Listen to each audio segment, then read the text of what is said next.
ingekuwa Mungu anagawiwa mtu anamshika mkononi, ningekwambia mshikilie mkononi, lakini mshikilie moyoni mwako. Kwa lugha nyepesi, wakati tunaendelea kukaa hapa duniani, tutaendelea kuona mchana, tutaendelea kuona usiku, tutaendelea kuona kiangazi, tutaendelea kuona masika, tutaendelea kuona wakati wa baridi na wakati wa joto, tutaendelea kuona wakati wa upepo mkali na wakati ambapo hakuna upepo mkali. Ni majira manane ambayo havitakuja kukoma. Hii inamaanisha nini? Kwamba tunapenda kuishi, lazima tutapita kwenye majira ya tofauti tofauti. Cha msingi katika hao majira tofauti tuwe na Mungu. Tunaweza kupita katika majira haya salama endapo tumesikizishwa Injili ambayo inatuwezesha kutuvusha katika hayo. Injili ambayo inafanya kanisa liwe imara, ambalo haliwezi kupokea ubabaishaji wa mafundisho. Na mimi hapa nimefanya, wanasema research, nimefanya utafiti, nimeongea na watu kadhaa, watumishi mambo kadhaa, na wamesema vitu kadhaa kuonyesha kwamba tunapaswa kupokea Injili iliyo sahihi. Kwa nini tunapokea Injili iliyo sahihi? Ndiyo Injili yenye kuweza kutuvusha, Injili ikomboayo, Injili inatuweka salama, Injili inatupa dhamiri safi mbele za Mungu. Mapito mengine ukikaa vizuri yanafundisha watu wengine, yanaelekeza watu wengine. Tumekuwa tukisikia shuhuda nyingi, watu wakishuhudia yale matendo Mungu amefanya, yanatujenga kwa sababu huyo mtu alisimama katika imani.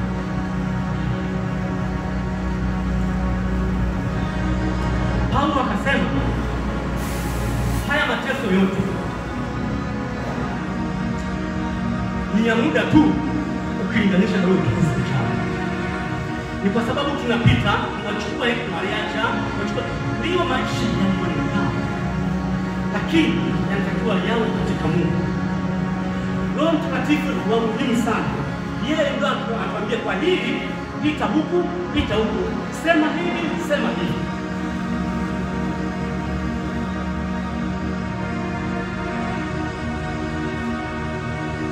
Soma katika Warumi sura 8 mstari wa 14 hadi wa 19. Ni muhimu sana kuwa na Roho Mtakatifu. Mtumishi wangu nisomee 8:14 hadi 19. Ya kuwa sisi tu watoto wa Mungu, na kama tu watoto wa Mungu, basi tu warithi wa Mungu, warithio pamoja na Kristo, na tukiteswa pamoja naye ili tupate na kutukuzwa pamoja naye. Kwa maana nayahesabu mateso ya wakati huu wa sasa kuwa si kitu kama utukufu ule utakaofunuliwa kwetu. Kwa maana viumbe vyote pia vinatazamia kwa shauku nyingi kufunuliwa kwa wana wa Mungu. Ukikaa vizuri mbele za Mungu, Roho Mtakatifu ni zawadi yako. Hiyo ni ahadi. Haihitaji hata kwenda kuombewa. Ni ahadi Mungu ameahidi. Sasa huyo wa ahadi ndio yule Roho ambaye anakuongoza sawa sana kwa njia yako. Huyo anapewa na mtu, unaweza kupewa na kitu kingine.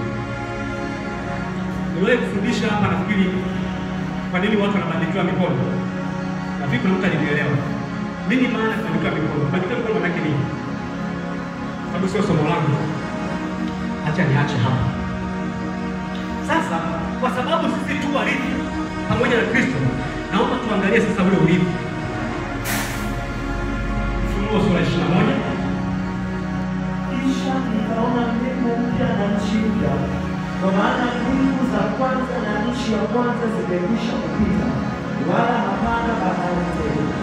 Nami nikauona mji ule mtakatifu Yerusalemu mpya ikishuka kutoka mbinguni kwa Mungu, umewekwa tayari kama bibi harusi aliyekwisha kupambwa kwa mumewe. Nikasikia sauti kubwa kutoka katika kile kiti cha enzi ikisema, tazama, maskani ya Mungu ni pamoja na wanadamu, naye atafanya maskani yake pamoja nao, nao watakuwa watu wake, naye Mungu mwenyewe atakuwa pamoja nao. Naye atafuta kila chozi katika macho yao, wala mauti haitakuwapo tena, wala maombolezo, wala kilio, wala maumivu hayatakuwapo tena, kwa kuwa mambo ya kwanza yamekwisha kupita.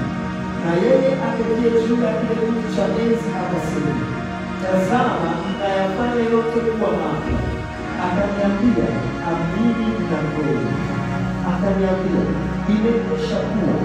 Mimi ni Alfa na Omega, mwanzo na mwisho. Mimi nitampa yeye kiu ya chemchemi ya maji ya uzima bure. Yeye ashindaye atayarithi haya, nami nitakuwa Mungu wake, naye atakuwa mwanangu. Ndio nisema hapa. Watano nasema, na yeye aketie juu ya kile kiti cha enzi akasema, tazama, nayafanya yote kuwa mapya. Akaniambia, andika ya kwamba maneno hayo ni amini na kweli. Biblia inasema mbingu mpya na nchi mpya. Maana yake hii nchi tuliyomo na mbingu tunayoona vyote havitakuwepo. Kila kitu, Biblia inasema kila kitu Mungu anasema anakifanya kuwa kipya. Huko hakutakuwa na mapito tuliojifunza mahali hapa, hakutakuwa na machozi, hakutakuwa na kilio, hautakumbuka kwamba niwahi kufiwa na ndugu yangu. Hayo ni ya dunia ya kwanza, ni ya mbingu ya kwanza na nchi ya kwanza. Hakutakuwa na njaa, hakutakuwa na mateso, hakutakuwa na kilio. Hili ni tumaini Mungu ameliweka kwa wale ambao watapita katika yale mapito salama, waweze kurithi haya. Mstari wa 5 anasema, malaika akamwambia yule aketini, akamwambia, andika haya maneno ni amini na kweli. Bwana Yesu asifiwe sana. Ayubu, Biblia inasema huyu mheshimiwa alikuwa mkamilifu, alikuwa mwelekevu. Yaani maana yake kumwelekeza yeye anafanya vile ambavyo kumwelekeza. Amekamilika mbele za Mungu, yuko sawa. Lakini pito halikuwa mbali na yeye, jaribu halikuwa mbali na yeye. Sio kwamba alikuwa amefanya makosa, sio kwamba ametenda dhambi. Biblia inasema alikuwa mkamilifu. Nasema mapito ni kipimo cha imani. Mungu anaruhusu Ayubu ajaribiwe, tena anamwagiza shetani, nenda usiguse roho yako. Lakini kwa habari ya mwili anatupea gusa imani na kuonyesha kwamba Ayubu alikuwa mwelekevu. Alijitokeza kama kahaba. Biblia inasema katika mambo yote haya Ayubu hakukosea Mungu. Hebu angalia mali alizokuwa na miliki Ayubu. Ayubu alikuwa na watoto 10. Pamoja na Biblia kusoma. Alikuwa na kondoo 7,000. Alikuwa na ngamia 3,000. Jozi ya ng'ombe 500. Lakini Kiswahili cha kusema jozi ya ng'ombe maana yake ni ng'ombe wa mgawini. Ndio jozi. Kwa kujumlisha ng'ombe 1,000. Hakuishia hapo, alikuwa na punda 500. Biblia inasema nyumbani kwake kulikuwa na watu wengi. kulikuwa na wafanyakazi wengi.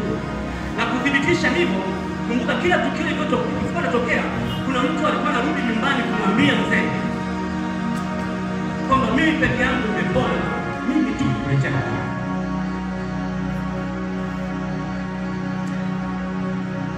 Pito kwa injili ya sasa hivi, ukipata pito unatakiwa kaombewe, ukachukue nini, na utakuja kulishwa na vitu vingine ambavyo ni vya ajabu, ili kufatafata mafundisho ambayo sio sahihi. Kwamba unajua wewe utaishi duniani bila kupata hata shida yote. Inafikia tu hata kujikata kucha tu, unataka kujikata kucha kwa mwili. Usipate, yaani wewe usipate msoso, wewe nani? Umeuvaa mwili. Kwa katika yote haya tupatane, tusaidiane. Ukiona mwenzako anasongwa na jambo, unaweza kuomba, unaweza kumsaidia kiuchumi, msaidie kwa uwezo ulionao wote. Hata kumfundisha, kumshauri, endaje piga hatua. Safari hii.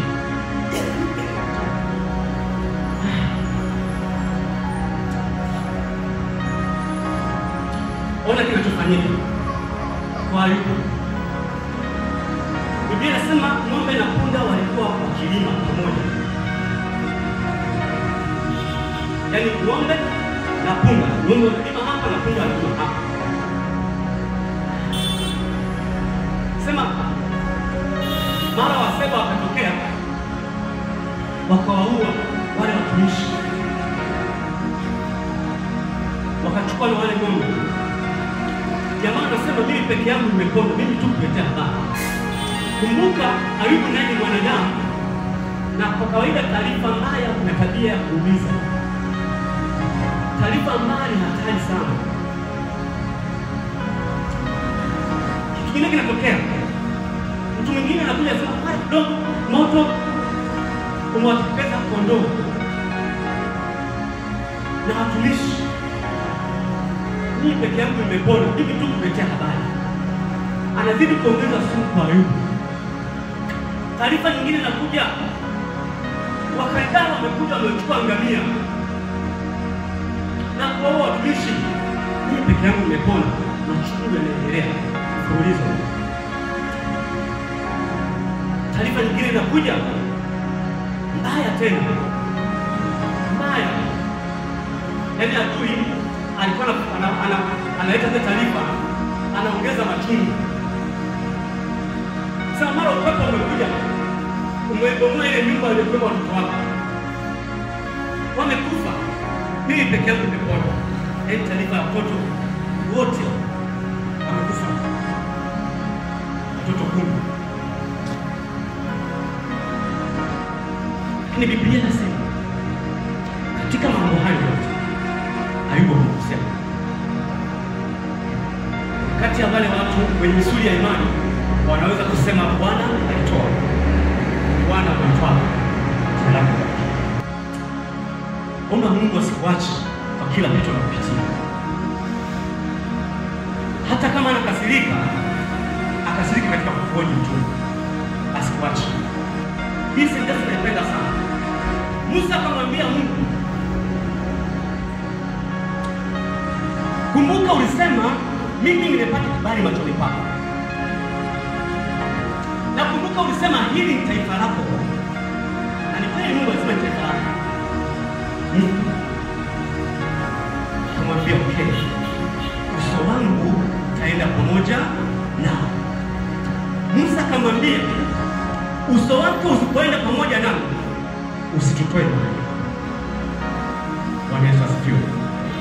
Magumu yanatoka wapi? Na mashindano. Tunatakiwa tulie pamoja, tusaidiane, tushikane mkono katika imani.